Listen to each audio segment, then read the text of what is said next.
По Конституции Республики бурятский язык является государственным. Стало быть, весь документооборот должен вестись и на русском, и на бурятском языках. Так ли это на самом деле? Давайте проверим. На примере официального сайта Народного хурала видим. Здесь нет и намека на бурятский язык. Если надо будет, человек может обратиться на бурятском языке в адрес правительства.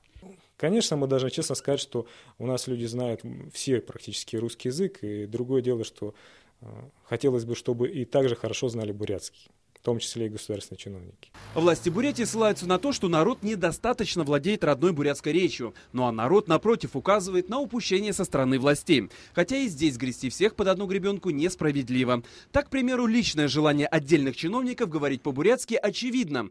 Депутат Народного хурала Владимир Павлов или президент республики Вячеслав Наговицын. Случаи красноречивые, но, увы, лишь частичные.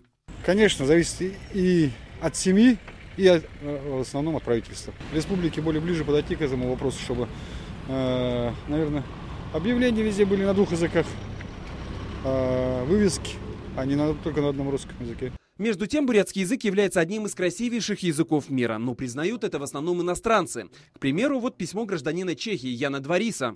Здравствуйте, меня зовут Ян, я гражданин Чехии. Очень интересуюсь бурятским языком и обычаями, традициями бурят. Изучаю буддизм. Для того, чтобы глубже вникнуться, вот уже полгода изучаю бурятскую речь и желаю владеть им в совершенстве. Помогите мне. ЮНЕСКО признало около 140 языков на территории России, находящимися под угрозой исчезновения. В скорбный список попал и бурятский. Пока живы носители родной речи, сохранить язык реально. Правда, одних усилий народа недостаточно. Нужна поддержка власти не только на словах, но и на деле. Илья Кашинов, Баяр Жигмитов, Игорь Николайчук. Вести Бурятия.